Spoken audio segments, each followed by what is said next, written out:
Hola, hola, buenas noches, ¿cómo están? Aquí estamos reunidos el día de hoy, Buenas noches. tal y como habíamos conversado.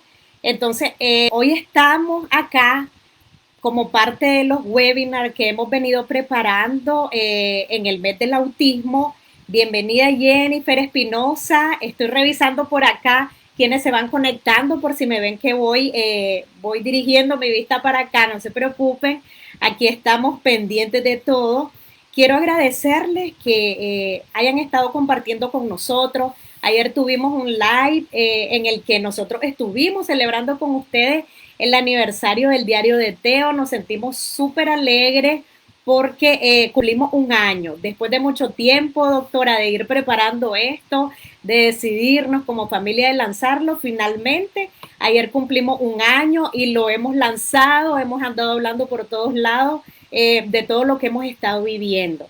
Entonces, cumpliendo con todo lo que hemos planificado para esta semana, el día de hoy tengo a una invitada súper especial. Está con nosotros la doctora Tania López. Ella es odontopediatra y como ustedes saben, toda esta semana preparamos contenidos, doctora, vinculados al tema de la salud. Entonces, para nosotros es un honor que pueda acompañarnos el día de hoy. Alrededor de la higiene bucal existen muchos mitos y muchas cosas que vamos aprendiendo a manejar con el tiempo, ¿verdad? Yo comentaba de que yo, por ejemplo, ya adulta, yo eh, tengo mis ciertos miedos y ciertas cosas con el tema de todo lo que tiene que ver con la odontóloga, el dentista. Fue una niña que siempre fue al dentista, que todos los dientes fueron extracciones, entonces es un sufrimiento y a mí me cuesta acompañar a Teo. Usted pudo ver en la cita cómo estaba yo de nerviosa, sobre todo yo. Entonces yo dije, no, vamos a hablar de este tema porque es importante, ¿verdad? Hablar con la familia. La higiene bucal es importantísima, pero ¿cómo hacemos para trabajarlo con nuestras niñas y niños? ¿Cómo se siente, doctora, el día de hoy? Cuénteme. Hola, buenas tardes a todos.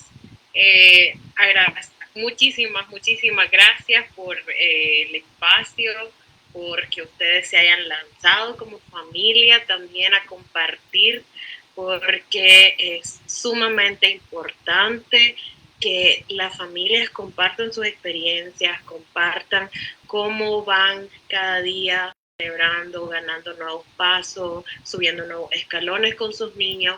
Y el diario de Teo, mi familia y yo somos súper fans de ustedes, así Muchísimas que súper gracias. agradecida por el espacio, por la invitación y espero que podamos compartir en este tiempo información importante, información que les sea útil a todos los padres de familia, tanto de niños con TEA o niños sin TEA, ¿verdad? La información siempre es útil, siempre que sea información fidedigna y veraz, ¿verdad? Y fundamentada en la ciencia. Muchísimas gracias, doctora. Aquí, por acá la están saludando. Flor de María, saludos, doctora. María Mercedes nos felicita. Muchísimas gracias. Nos sentimos contentos de que el diario de Teo esté teniendo una buena recepción y nos gusta mucho que todo lo que estamos subiendo pues sea contenido de valor para ustedes, para ir hablando sobre el tema, para irnos familiarizando. Bienvenida doña Melisa, Luna Manzanares, Bella Guevara. Muchísimas gracias por acompañarnos. Entonces, doctora, vamos a empezar esta conversación que vamos a tener hoy sobre cuál es la edad adecuada para empezar, doctora, a trabajar la rutina de cepillado de dientes con nuestras niñas y niños.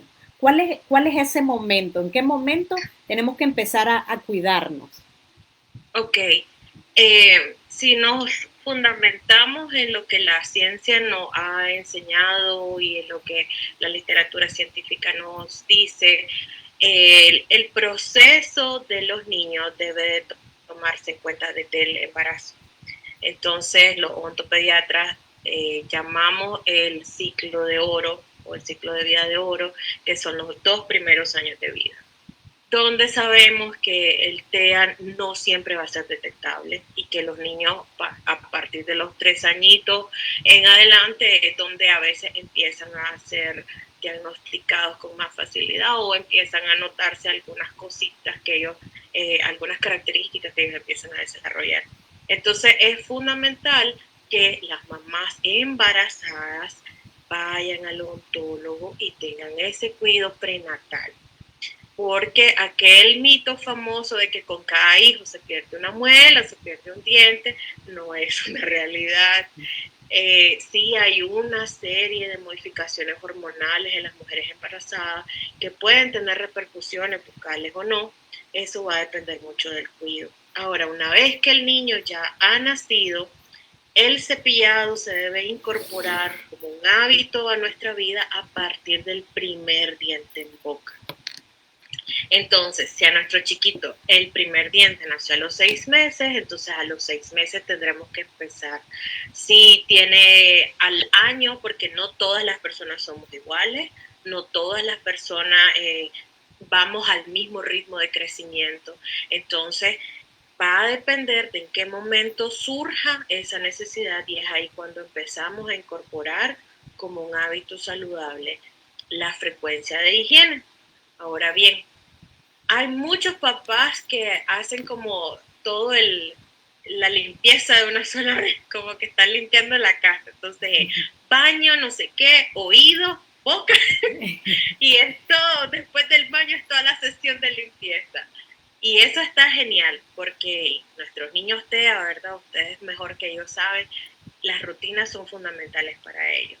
Entonces, es excelente que se tenga ese hábito después del baño, pero es sumamente importante y muchas veces descuidado en la higiene bucal antes de dormirnos, porque en ese momento es cuando nuestra salivación, como no estamos interactuando, no tenemos muchas conversaciones, no comemos, nuestra salivación va a disminuir en gran manera.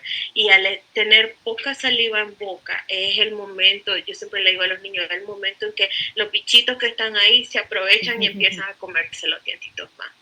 Es una forma muy infantil, digamos, de decirlo, pero es lo que en realidad sucede. Hay una disminución del pH salival, hay una disminución del flujo, entonces todo es como el espacio propicio para que se pueda empezar a generar un deterioro en los dientes y posteriormente lleguemos a la carie.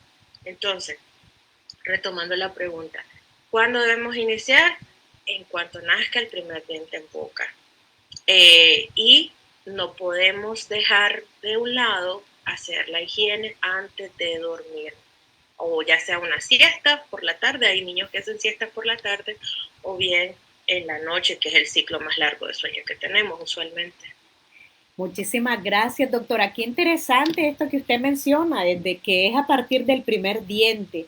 Y fíjese que por acá nos hacen unas consultas, dice Luna Manzanares, una consulta, mi niño tiene 7 años y hace 6 meses se le cayó un diente superior, pero él se pone a llorar mucho porque dice que queda chintano, pero llevarlo con la odontopediatra es una cita terrible. Entonces, ¿qué se puede hacer ahí, doctora? ¿Cómo se podría abordar esta situación con este chico? Ok, lo primero y lo más importante es que los papás superen sus miedos, que es el caso de Gaby y Teo. Cuando llegaron a la clínica, ellos obviamente iban con sus recelos por sus experiencias previas de los papás, pero yo creo que la mayor fortaleza que ustedes le pueden transmitir a los niños es eso, la superación de sus propios miedos para que ellos vean, aprendan y comprendan que no es algo terrible ir al dentista, que no es que cada vez que voy al dentista me van a hacer llorar, me van a inyectar o me van a poner vacunas o va a ser alguna situación desagradable, sino más bien como parte de esas, vamos a decir, rutinas que el niño debe tener de ir al médico. Por ejemplo, cuando están pequeñitos, al pediatra mensualmente. Entonces, como parte de esas rutinas, que él también sienta que el odontólogo es parte de esa rutina y que el cuidado de la salud bucal es parte, y que no pasa nada, porque si idealmente nosotros lleváramos a los chiquitos al menos cada 6 meses y tuviésemos controles periódicos de higiene, la cantidad de problemas que nos vamos a ahorrar es importante, no solo en experiencias, en sensaciones, en malos momentos, sino también económicamente hablando. Es mucho más barato, mucho más cómodo, mucho más fácil siempre prevenir que después tener que curar. Entonces, todos los odontopediatras, ese es nuestro lema por excelencia, siempre nosotros vamos a buscar cómo interceder por la prevención para que los niños no tengan que pasar por situaciones tan incómodas y desagradables como tener que sacar los dientes. De hecho, esas son las cosas que yo odio hacer, de los tratamientos que menos me gusta hacer, porque yo sé lo incómodo que es para un niño, para un padre, para nosotros también. Yo recuerdo cuando estaba en la universidad y me tocaba colocar anestésico, yo lo que hacía es con la mano, soy diestra, con la mano derecha tenía la jeringa, pero con la izquierda siempre la estaba empuñando, o sea, como para mantenerme mi control, porque yo sabía que le estaba doliendo. O sea, es inevitable, van a sentir un pinchazo, van a sentir una reacción, y eso es inevitable. Entonces, no es algo que me agrade hacer, no es algo que... entonces, la forma en cómo podemos ayudarle a los niños para que ellos no vean esta cuestión como, ay, qué terrible, es primero los papás superar sus miedos y segundo darle el chance de llevarlos a las citas. Primero hacemos una cita de control y eso es importante. En la primera cita es que el niño conozca el espacio, el consultorio, todos los instrumentos, la silla. A ellos muchos les llama muchísimo la atención porque es como un robot, la silla. Entonces, que el mando, que la luz, que el agua, todo eso les llama mucho la atención. Entonces, ellos tienen que familiarizarse con el espacio y con las personas que trabajamos en las clínicas. Y el paso sirve también para nosotros conocer, porque no todos los niños son iguales. O sea, hay quienes no toleran el tacto, no toleran que los abracen, que los toquen. Hay otros que no toleran los sonidos repetitivos. Ustedes mejor que yo sabrán, ¿verdad? De las características específicas de sus niños. Entonces es importante ese primer contacto con la familia para que nosotros podamos atenderlos de una mejor manera y poco a poco ver cómo se le puede abordar al niño de la manera menos complicada posible.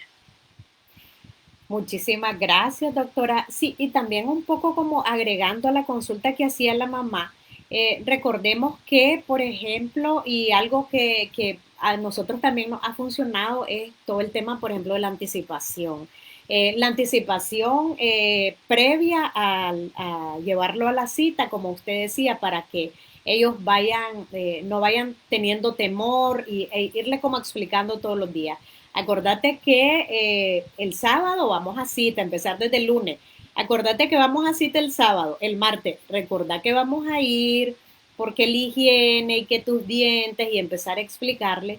Y lo otro que también le podría funcionar es una historia social, ¿verdad? Porque el niño no le gusta verse sin los dientes. Entonces, explicarle que es un proceso normal a través de pictogramas, explicarle cuál es el proceso y que todos pasamos por eso, pues realmente. Entonces, esa yo parte... he notado que los pictogramas son súper útiles, ellos son muy visuales, entonces yo he notado que a los papás que han utilizado pictogramas antes de llevarlo a la consulta, los niños se comportan diferentes. Entonces, para mí creo que el pictograma es un elemento clave para ayudarles a que ellos estén más tranquilos, más relajaditos y en la anticipación de todo lo que puede suceder, que ellos lo tengan claro es básico, es muy, muy importante.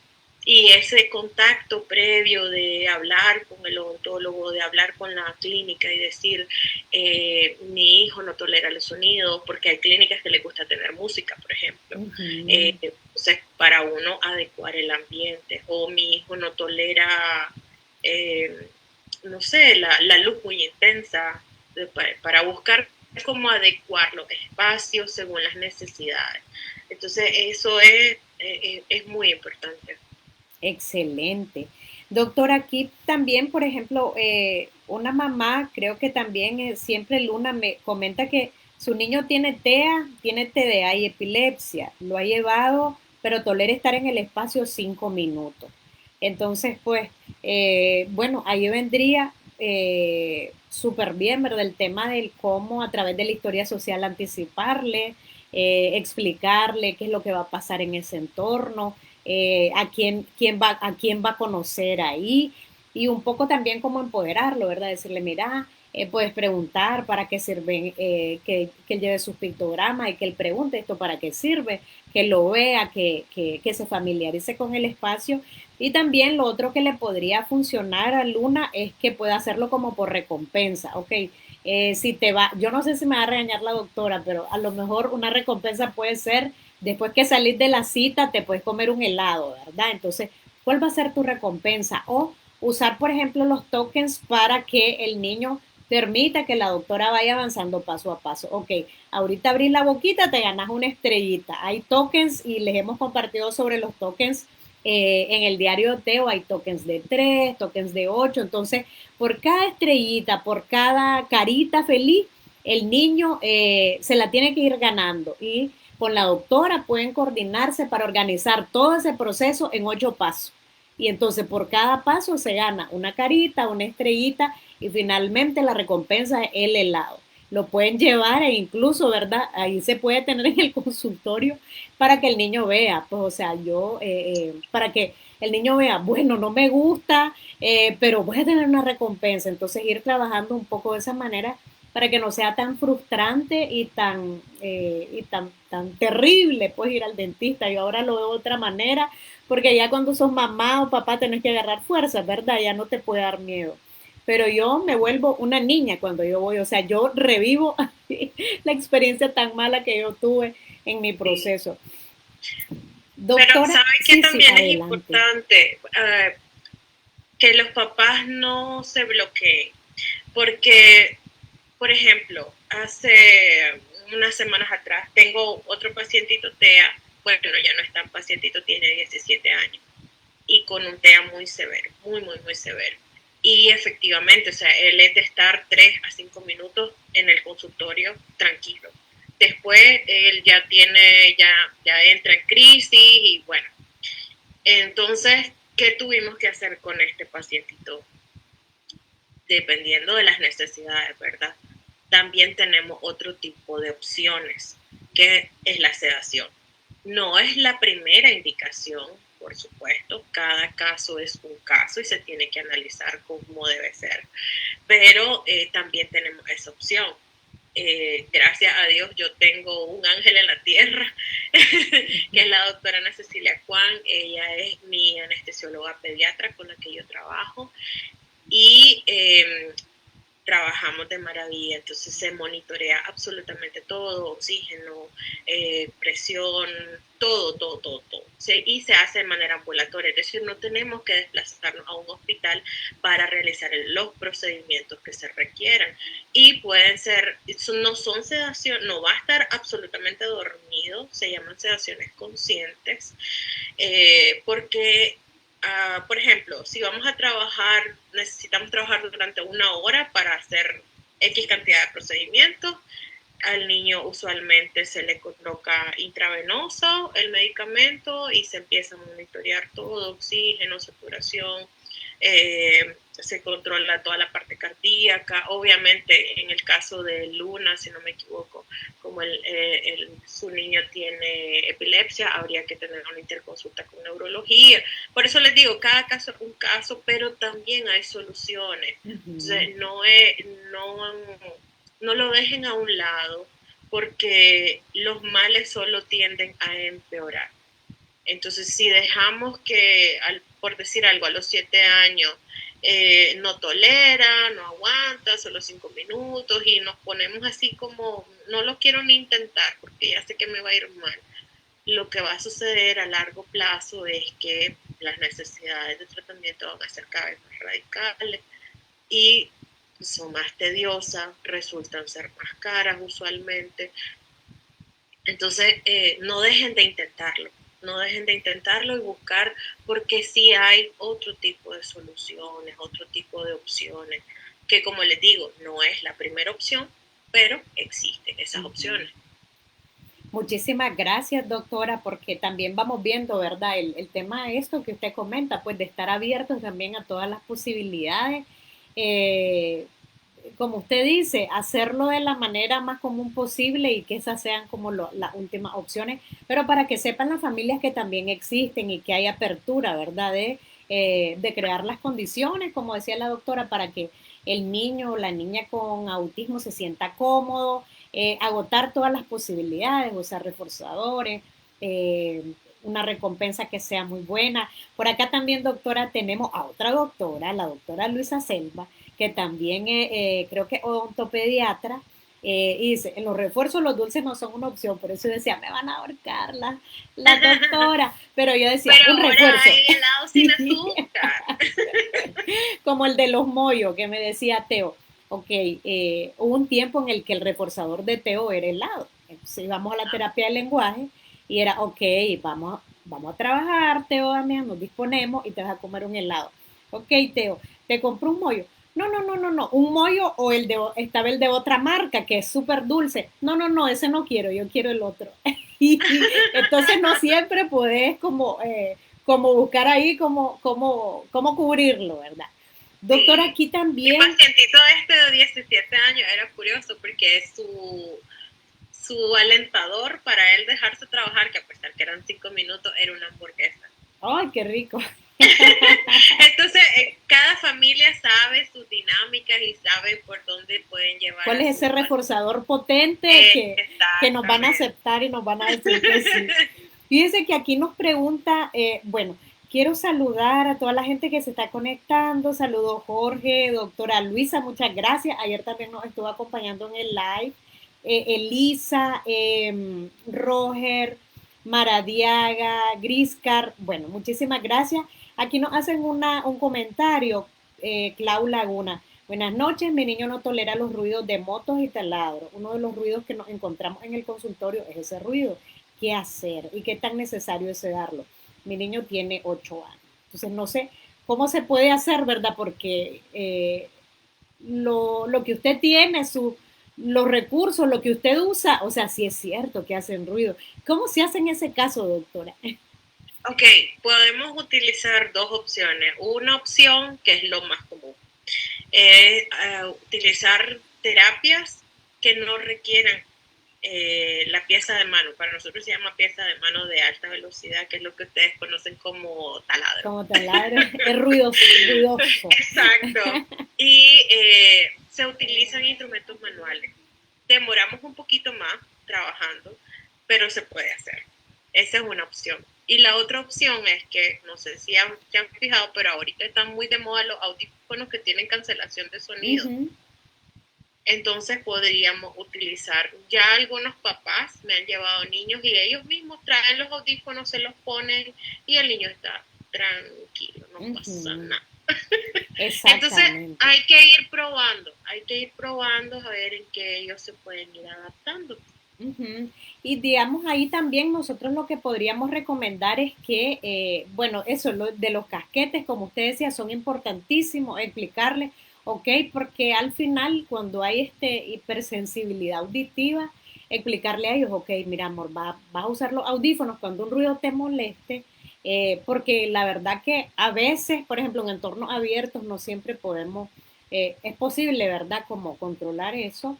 Entonces el tema de los audífonos, como decía la doctora, es súper importante y lo otro que podemos hacer es empezar a exponerlos levemente a los ruidos que pueden encontrar en la clínica. Como les decía, para nosotros ha sido efectivísimo el tema de anticipación, por ejemplo, una semana antes y que también lo hacíamos con el corte de pelo. En el caso de las piezas del consultorio, ¿verdad? Es como más difícil porque son como muy especializadas, pero, por ejemplo, Sí, para desensibilizar es como ir acercando o, en este caso, como es el consultorio, es como poner esos ruidos. Entramos, por ejemplo, a YouTube y decimos, ¿cuáles son los ruidos que encontramos en una clínica, si vamos a ir al dentista? Entonces, como decirle, mira, vas a escuchar estos ruidos, cuando lo escuché, vos sabes, tenés tus audífonos, no pasa nada, y para irles enseñando también a los niños a trabajar esa parte. Esa puede ser una Sí, opción. y esa primera cita que les hablaba antes es muy importante, porque esa primera cita el niño se logra familiarizar con los instrumentos, con los sonidos, si hay sonidos repetitivos o no, chorros de aire, chorros de agua, o sea, cosas imprevistas para ellos, Ujú. o que no tal vez los papás lo van a, si no han tenido las experiencias, ellos como pacientes no lo vayan a poder transmitir a sus niños, pero por eso es que esa primera consulta es importante. Incluso yo he tenido que hacer simulación de colocación de anestesia en niños Ujú. con, antes de, o sea, una cita antes de, por ejemplo, les muestro, porque son sumamente inteligentes, yo no voy a engañar. Entonces les muestro la jeringa, les muestro la aguja, el tamaño de la aguja, les muestro que a veces las agujas son más chiquitas que sus deditos y eso ya ellos, ve, esto no es tan grave como pienso. Ujú. Y luego he hecho como que le voy a colocar la anestesia y le coloco la aguja, pero no deposito líquido. Ujú. Entonces Sí. esa es una simulación que nosotros también podemos utilizar. Claro, vuelvo y repito, cada caso es un caso, ¿verdad? Cada niño es diferente y se tiene que respetar esas particularidades. Ujú. Exactamente. Muchísimas gracias, doctora, también por esa exposición, porque la verdad que no todos los especialistas, por eso, ¿verdad? No todos tienen como esa apertura, ¿verdad? Para adaptarse también al paciente o a la niña o al niño, porque en el momento que lleguen a la consulta se convierten en pacientes. Doctora, Sí. hay algunas preguntas que vamos a ir ligando ya con cosas que nos van haciendo aquí que teníamos anotadas en relación al tema de las pastas. O sea, ¿cuáles son cuál es la pasta o las pastas adecuadas que pueden usar? Por ejemplo, ya decíamos, desde el primer diente nos decía usted que salga, ya hay que empezar a introducir toda la parte de la higiene bucal, hay que lavarlo. Entonces, ¿cuáles son las pastas adecuadas? Y le pregunto esto porque también circulan, por ejemplo, en las redes sociales algunos movimientos y videos en los que se plantea que la niñez con TEA no debe usar la pasta con flúor, que es la pasta común, ¿verdad? La que encontramos en los supermercados. Entonces, ¿cuáles son las pastas adecuadas? Hay pastas especializadas para niñez con TEA. Eh, ¿qué, qué es lo adecuado y en qué momento, por ejemplo, empezamos con la pasta de niño y en qué momento ya pasamos a la pasta de adulto? Ok. Lo último, o bueno, ya ni tan reciente, en la última década, tal vez para acá, se ha descrito en las diferentes asociaciones, la Asociación Americana de Odontopediatría, la Asociación Latinoamericana de Odontopediatría, las asociaciones europeas de odontopediatría, la recomendación es que a partir del primer diente en boca se empiece a utilizar pasta con flúor. ¿Cuál va a ser la diferencia? La pasta común o la que no dice infantil en el supermercado usualmente tiene, si ustedes se fijan en los contenidos de la composición de la pasta, van a ver que hay algo que dice 1100 ppm. Entonces, eso quiere decir que hay 1100 partes por millón de flúor en esa pasta. Entonces la recomendación es que a partir del primer diente en boca se utilice a partir de 1100 a 1500 partes por millones de flúor. ¿Cuál pasta es la que voy a ponerle a mi chiquitito cuando está chiquito? Puede ser una pasta de adulto o una pasta infantil. ¿Cuál va a ser la diferencia? El saborizante, porque lo de adulto es más mentolado, es aquella sensación de frescura y tal.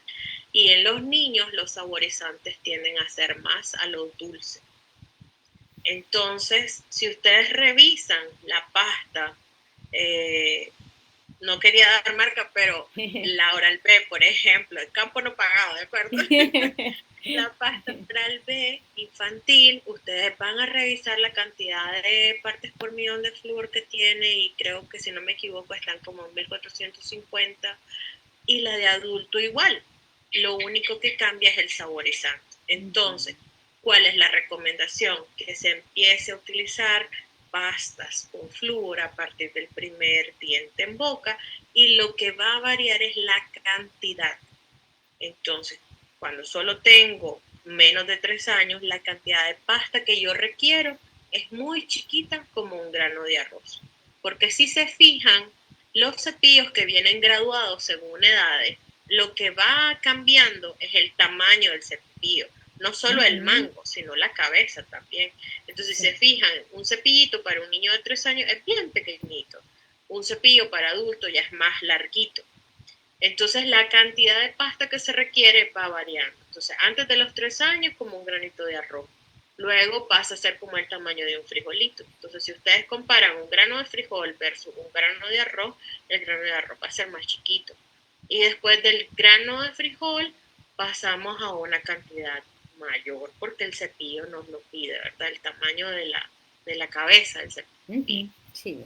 Y otro error súper común, que esto es más, creo yo, por una cuestión comercial, es que vamos a suponer que esta superficie es la cabeza del cepillo. Nosotros usualmente ponemos la pasta como en los comerciales, ¿verdad? Lo ponemos aquí encima, ¿de acuerdo? Lo ideal es que nosotros ubiquemos la boca de la pasta entre las cerditas, entre las cerdas del cepillo. Porque uno, no desperdiciamos la pasta, y dos, garantizamos que haga el efectivo beneficio para el que está diseñado. Porque si no, a veces solamente se queda en una única superficie y él ya no puede pasar por los demás lugares. Ahora bien, respecto a lo que circula en redes sociales, yo pienso que las redes sociales son súper importantes para llevarnos información verídica o llevarnos cosas que no son reales. Como el diario de Tero nos ha traído, se han preocupado por llevar información que sea fundamentada no solamente en la vivencia que ellos han tenido como papás de Teo, sino también en lo que se sabe que funciona, porque se ha estudiado que funciona. Entonces, ¿qué pasa? Ahora yo siento que en las redes sociales están circulando muchas cosas que no tienen fundamento. Y una de estas cosas que no tiene fundamento es eso, el no usar flúor. Eso no tiene ningún fundamento profundo en la ciencia. No está comprobado que los niños con TEA necesiten pasta sin flúor. De hecho, los niños con TEA, la única diferencia es que su forma de pensar es diferente, vamos a llamarlo así, o son neurodivergentes. Pero físicamente ellos no tienen un síndrome, por ejemplo, como los niños con síndrome de Down, que por sus características físicas ellos van a tener una boquita con una lengua más grande, que es lo que se espera, por sus características sindrómicas. Pero los niños TEA no. Los niños TEA, su cuerpo, su anatomía es totalmente regular. Entonces ellos no tienen ninguna justificación para que no indiquemos pastas con flúor. Y de hecho el flúor es un beneficio porque lo que estamos haciendo es prevenir que se produzcan lesiones cariosas. Entonces, mi recomendación siempre, existen casos sumamente puntuales en los que tal vez no vamos a mandar pastas sin flúor, pero son casos sumamente aislados, no es la norma. Y los niños con TEA no está indicado que utilicemos pasta sin flúor. Muchísimas gracias, doctora. Ahora, a mí me gustaría consultarle con el tema del cepillado de dientes. ¿Es negociable el cepillado de dientes? ¿Cómo hacemos si nuestra niña o niño con TEA no quiere lavarse los dientes? ¿Cómo hacemos? ¿Hacemos? Ok, esa es una pregunta difícil. ¿Por qué? Porque cada niño lleva un ritmo diferente. Y sí habrán momentos en los que sí podemos negociarlo, sobre todo durante el día. Pero habrán momentos en los que no es negociable. Por ejemplo, en la noche, que es lo que les decía antes. Entonces, si ya vamos a dormir, si ya vamos a nuestra rutina del sueño, incorporar como parte de nuestra rutina del sueño la higiene bucal. Y durante el día podemos utilizar, tal vez no, si de plano estoy negada en crisis, a que no quiero, no quiero, no quiero, habría que ver, dependiendo de la edad y dependiendo de la alimentación que tenga el niño, cómo podemos negociar. Porque, por ejemplo, hay alimentos que son ricos en fibras que nos ayudan, no es lo mismo que un cepillo, ¿verdad? Pero nos pueden ayudar a disminuir la cantidad de... Hay una placa o hay una película que se adhiere a los dientes con las comidas.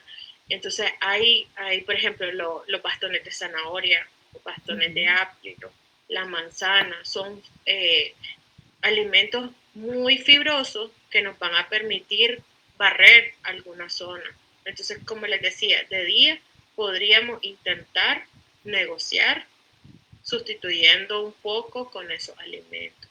No todos los días, no todos los tiempos, pero sí no negociable en la noche. Y otra cosa que tampoco es negociable, porque yo sé que hay algunos niños y niñas que son apasionados por el chocolate. Entonces, en el caso de chocolates o golosinas que tengan altas cantidades de azúcares o las bebidas embotelladas, las gaseosas, los juguitos, los icy, los té embotellados, contienen grandes cantidades de azúcares. Entonces, cuando vamos a hacer la ingesta de alguno de estos elementos, ahí sí no podemos negociar. No podemos negociar el cepillado porque no vamos a poder contrarrestar versus la ingesta que estamos teniendo. Entonces, hay algunas cosas, por eso les decía, habría que ver la edad, el momento, o también si esta situación de crisis que no quiero lavarme los dientes está asociada a alguna otra cosa que está viviendo el niño, ya sea en la escuela, ya sea con los amiguitos o en alguna de las terapias. Puede ser que miró algo que le desagradó, entonces hay que ir como poco a poco viendo qué es lo que desencadenó, porque no es como que tan fácil de la noche a la mañana que una rutina se rompa. Entonces hay que analizar también todos los factores. Muy bien, muchísimas gracias, doctora. Y también esto me lleva a preguntarles sobre cómo enseñarles el correcto cepillado de dientes a nuestras niñas y niños. ¿Cómo hacemos? A veces ni nosotros las personas adultas sabemos cómo cepillarnos los dientes. ¿Cómo les Sí. enseñamos a nuestras niñas y niños a que se cepillen de manera correcta sus dientes? Bien, aquí entran dos cosas. Uno, la motricidad que vayan desarrollando los niños, ¿verdad? Porque no todos los niños van a desarrollar la motricidad a la edad que se espera. Y dos, la edad. Si es un niño menor de 6 años, que sabemos que tiene dientes de leche o dentición primaria, como le llamamos nosotros, va a cepillarse de una forma. Y si ya estamos en la etapa en que nuestros dientes ya son para toda la vida, son los dientes permanentes, vamos a cepillarlos de otra manera. Entonces, en el caso de los dientes de leche, el movimiento que es más fácil para los niños es hacer círculos. Entonces, enseñarles haciendo bolitas. Le ponen el cepillo, la pastita al cepillo y yo lo que siempre les recomiendo es que lo hagan conjunto.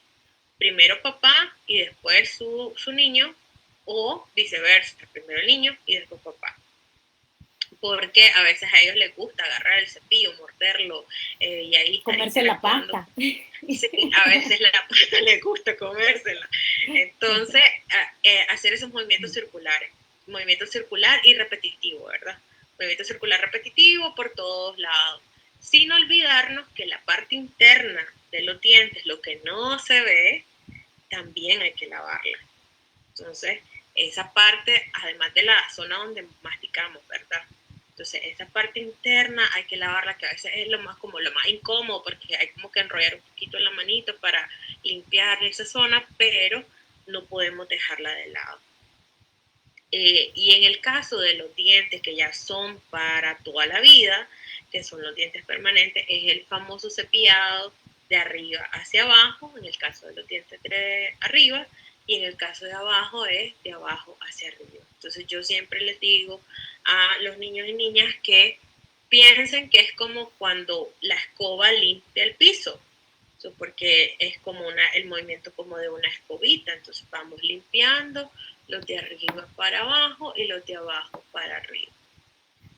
Igual, no olvidando la parte interna de los dientes, la parte que no se ve y la lengua, porque también en la lengua hay papás que llegan y angustiados, es que mi hija tiene mal aliento y no sé qué hacer, pero a veces es porque lavamos los dientes, pero la lengua se nos olvida y en la lengua se quedan restos de alimento. Y si ustedes les dan una paleta, que la paleta es morada, la lengua va a quedar morada, porque entre las papilas se van quedando residuos y entonces todo eso hay que tomar en consideración. Perfecto. Excelentes recomendaciones, doctora. Y también, nosotros también desde acá, desde el diario de Teo, igual, pues promovemos que también se utilicen como materiales manipulativos que nos permitan a ellos incorporarles la rutina del cepillado, porque a veces para el cepillado hay como varios pasos. Nosotros incluso hacemos esa herramienta y hemos compartido algunos videos que es un material manipulativo en la que perfectamente lo puedes pegar en el baño y el niño cuando va a ser cepillado va haciendo, por cada paso va pegando, tiene por un lado toda la rutina y por el otro eso va numerado de manera que el niño va siguiendo todos los pasos. Entonces esa es como la primera parte, ¿verdad? Incorporar en el niño o la niña cuál es la rutina del cepillado, cómo tengo que preparar la pastita, el cepillo, luego el vasito para enjuagarme y etcétera, pues toda esa parte. Igualmente aquí yo voy a dejar, cuando finalicemos el live, voy a compartir el enlace para que ustedes también puedan ver el video con algunos recursos, pues con los que también se puede trabajar. Sí, también yo me he topado con Sí, sí. papás que me dicen, es que no hay manera, no logramos que se cepille, entonces yo les digo, hay que intentar con otro tipo de cepillo. Puede ser que algunos de sus niños toleren los cepillos eléctricos. Ujú. Entonces podría ser una opción, un cepillo eléctrico. Otra opción, hay cepillos que tienen luces. Entonces, que en el mango del cepillo tiene luces. Entonces puede ser que también por ahí, lo que yo siento con los niños TEA es que hay que saber buscarles la vuelta, como se dice Exactamente. popularmente, porque la verdad es que cada uno de ellos tiene sus particularidades y uno como familia tendrá que irse adaptando a eso, a ir probando y buscando y probando y buscando hasta que encontremos la manera más adecuada para hacer las cosas. Ujú. Excelente, exactamente, doctor. Es como identificar cuál es el punto y de qué manera podemos llegarle mucho mejor a esa niña o niño. Doctora, la siguiente pregunta que teníamos era la parte esta de las recomendaciones, ¿verdad? Previa a la cita para que la experiencia sea más placentera. Al inicio del live, la doctora hacía una serie de recomendaciones en términos de hacer una primera cita para reconocimiento, para que, digamos, sea más familiar el entorno, el espacio. Nosotros aquí también recomendábamos, por ejemplo, las historias sociales. Cuando nosotros conocimos a la doctora Tania, empezamos a hacer toda la anticipación y fuimos con artillería pesada.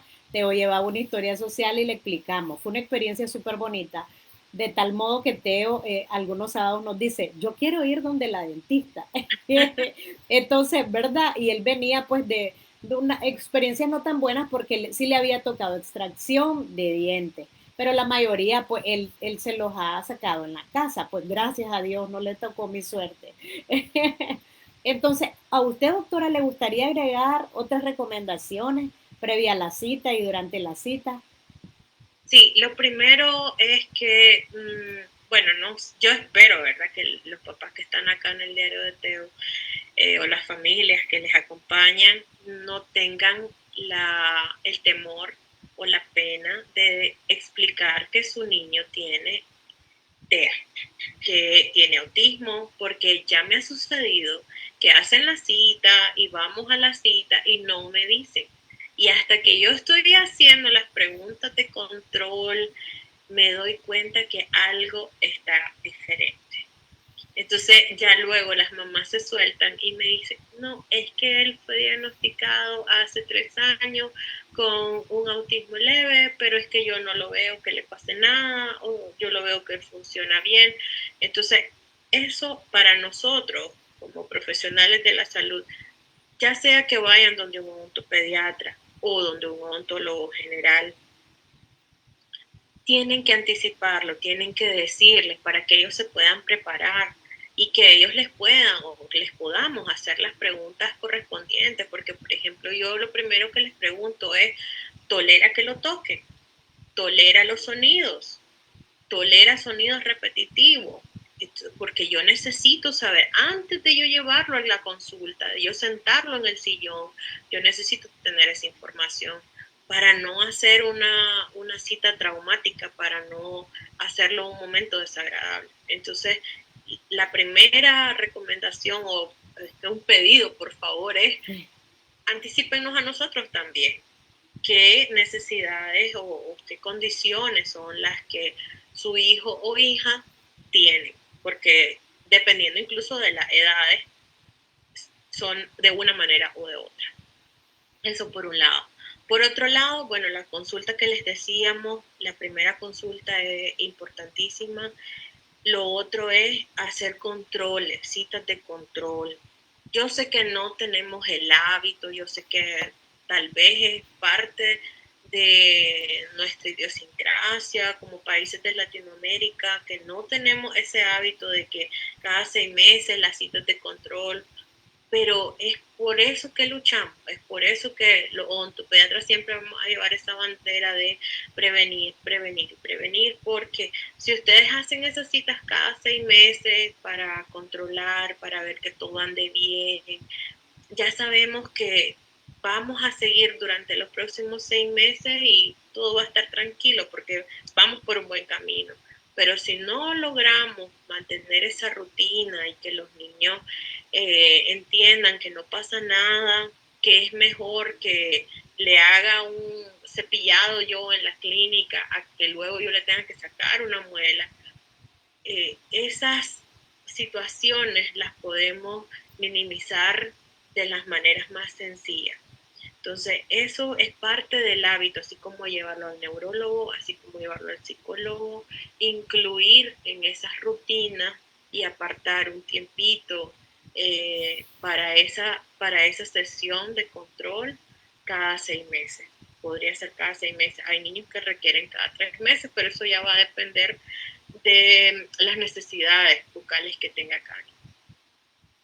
Y lo tercero es no perder el contacto.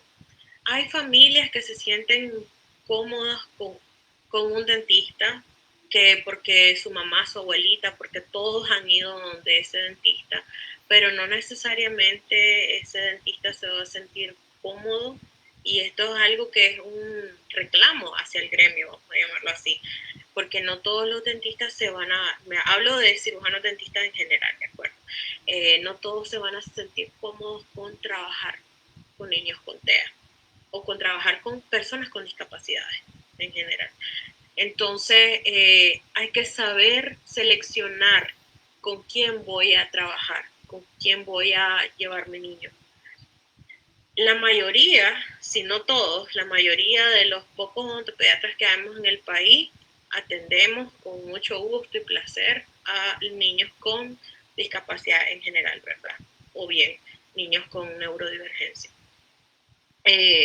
Pero es importante que ustedes se tomen el tiempo de saber quién es esta persona. Preguntar no les va a costar nada, o sea, no les van a cobrar por preguntarle, doctor, ¿y usted ha tenido experiencia con pacientes con TEA? ¿Cómo le ha ido? ¿Cómo ha sido? ¿Cómo le ha hecho? ¿Le ha ido bien? Mire, mi situación es así, así. Esa tranquilidad de acercarse. Las redes sociales ahora nos permiten tanto eso. de acercarse y contar un poquito de cómo es su historia familiar. Y bueno, también el odontólogo sentirse en la confianza de decir, vea, yo no me siento entrenada o capacitada para, o sí, no hay ningún problema, lo podemos ver, no hay ningún problema, ya se va platicando el asunto. Entonces, saber seleccionar con quién vamos a trabajar, con quién vamos a así como ustedes se dan a la tarea de seleccionar qué terapias el niño hace. Porque, por ejemplo, yo admiro, Teo hace tantas cosas que yo quisiera hacer, que no puedo. Yo quisiera ir a robótica. Entonces, así como ustedes se toman a la tarea de buscar terapias, yo sé que hay otros niños que hacen equinoterapia y cosas súper bonitas, así también, darse la tarea de buscar los profesionales de la salud que ustedes sientan que enlazan más con sus chiquitos, con su familia, con su entorno, con su contexto de vida. Porque no todas las personas somos iguales y no todos tenemos la misma empatía, le metemos la misma gana o simplemente no nos sentimos cómodos por X o Y razón, ¿verdad? Muchísimas gracias, doctora. Yo aquí invitaría a ver si ustedes tienen algunas consultas, más consultas que quieran hacerle a la doctora. Yo, mientras, doctora, voy a ir como leyendo algunas cosas que nos han dejado por acá. Bueno, primero, comentarles que por acá la saludan, están muy contentas con toda la información y las recomendaciones que ha facilitado. María de Los Ángeles Ortega nos dice buenas noches, bendiciones, gracias por darnos estoy afortunada de tener esta orientación. Ella es maestra de educación primaria, está también con catequistas y ahí tienen niños con autismo. Me ha tocado darles clases con esta especialidad y eso ha hecho que estudie el lenguaje de señas. Muy bien, profesora, felicidades. Eso es muy importante y se ha puesto, ¿no? La profe también a aprender mucho más sobre todo el tema de autismo. Aquí Flor de María la felicita, excelente explicación, doctora. Aquí nos preguntan que si son recomendables los enjuagues Depende de bucales, la me edad, imagino, ¿verdad? depende de la edad y depende del reflujo de escupir, porque no todos los niños, se espera que a los 8 años ya todos los niños tengan el reflejo de escupir, pero no todos los niños lo logran. Y hay quienes por querer escupir vomitan. Entonces recuerda que los niños el autopercibirse no siempre es tan fácil, ¿verdad? Entonces, cuando hablo de autopercibirse es aquello de las sensaciones de su propio cuerpo. Entonces, habría que ver en qué situaciones sí recomendamos el enjuague y en qué situaciones no. Y en el caso de los niños, o sea, menores de 16 años, yo no recomiendo los enjuagues del supermercado, porque usualmente los enjuagues del supermercado contienen alcohol. Y el alcohol lo que provoca en el tejido, o sea, en los cachetes, en la encía, el alcohol lo que provoca, a nosotros los adultos es aquella sensación de frescura, pero en los niños lo que provoca el alcohol es que el tejido se vaya queratinizando, es decir, que se vuelva más firme, más duro, más rígido. Y entonces sucede a veces, son muy pocas las situaciones, pero ya me ha tocado ver algunos niños que llegan a los 8 años y los dientitos del frente no rompen. ¿Y por qué no rompen? ¿Y por qué nunca nacen? Si ahí están, se le ven los grandes maíces, doctora, ¿por qué no salen? Y es precisamente por eso, porque el tejido está tan queratinizado, está tan firme que el dientito no logra romper. Y tenemos que hacer una pequeña cirugía para exponer el diente y que luego logre descender. Entonces, yo no recomiendo. En menores de 16 años, yo no recomiendo los enjuagues de supermercado. Hay enjuagues medicados, vamos a llamarlo así, que contienen algunos componentes como ácido hialurónico, que se utilizan para X situaciones, pero solamente por esa situación y listo, lo dejamos a un lado. Pero yo recomiendo más si van a utilizar un auxiliar de higiene, además del cepillado, el hilo dental. El hilo dental es algo que yo siempre creo que se ha dejado de un ladito, pero el hilo es súper importante porque las caries más difíciles de tratar, de trabajar, son las caries que se dan entre muelita y muelita. O sea, imagínense que estas son dos muelitas y acá en el medio se queda aquella sensación fea cuando se te queda carne, se te quedan trocitos de fruta. El cepillo no entra ahí, el cepillo no tiene la capacidad de entrar entre las muelitas, entonces necesitamos el hilo para que el hilo entre entre las muelitas y logre limpiar. Y eso, como es un movimiento repetitivo, a veces a los niños no les resulta tan difícil, a los niños TEA. Entonces hay que ir intentando poco a poco hacer uso, más que el enjuague, la cera dental, el hilo dental. Excelente, doctora. Y acá coincide también con lo que recomienda la doctora Luisa Selva, porque ella nos comentaba por acá, importante también usar herramientas para limpieza entre diente y diente, ¿verdad? Entonces, pues, qué importante, ¿verdad? Porque tampoco no tenemos la práctica del hilo. Entonces, pues, bueno, nosotros estaríamos cerrando por acá. Yo creo que ha sido un live bastante interesante. La doctora lo explica de una manera tan sencilla y que sepa también la gente de que estas recomendaciones le funcionan a niños neurodivergentes y a niños neurotípicos también, porque a veces queremos como pensar que hay recomendaciones. Claro, el tema de la exposición, de los ruidos, anticipación de contexto, esas también son cosas que deberíamos de anticiparle a las niñas y niños neurotípicos, ¿verdad? Yo siempre iba a la carrera y iba porque tenía el diente encima y el otro estaba súper duro. Entonces a mí no me hicieron anticipación. Hubiera sido muy importante una muchacha neurotípica. Entonces, pues agradecerle un montón, doctora, por todo lo que nos ha compartido el día de hoy. La higiene bucal es importantísima y aparte que son los dientes que tenemos que cuidar para toda la vida, ¿verdad? Entonces, son recomendaciones muy valiosas.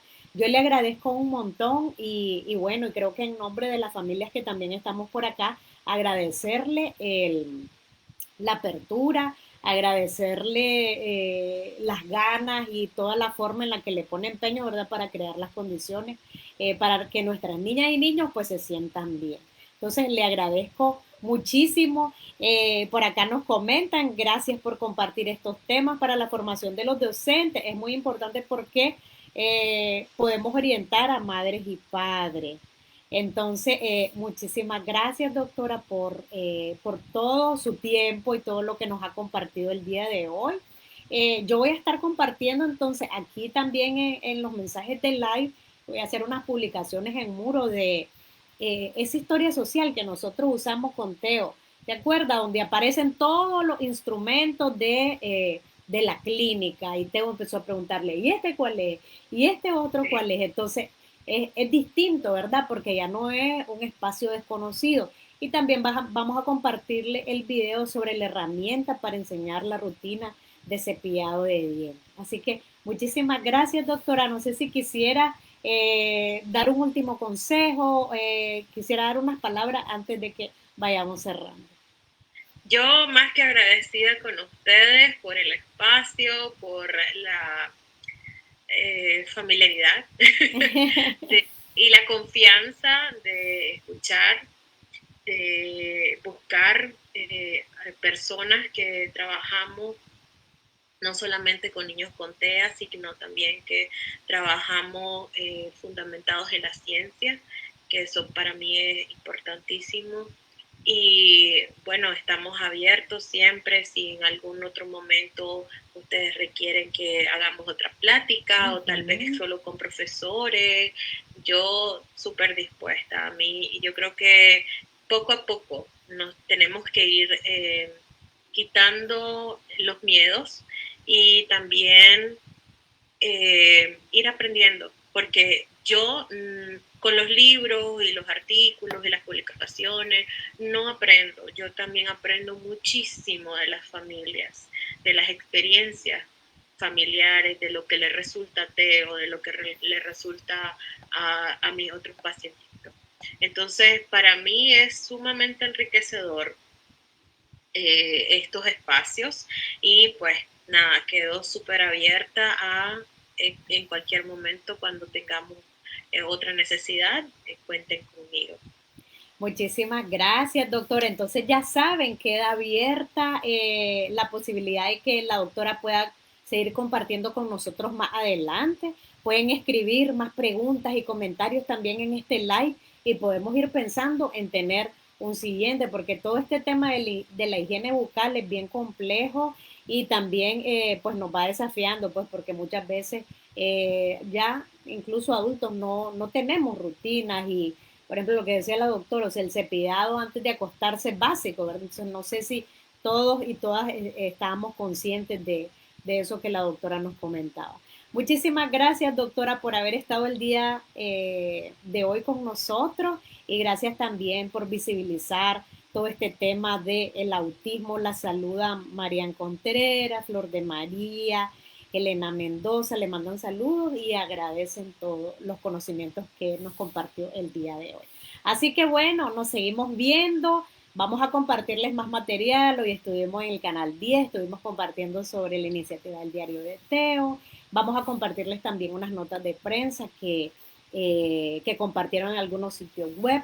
Y bueno, ahí seguimos hablando siempre de autismo y tratando de orientar para que vayamos viendo cómo convertirlo en su mayor fortaleza.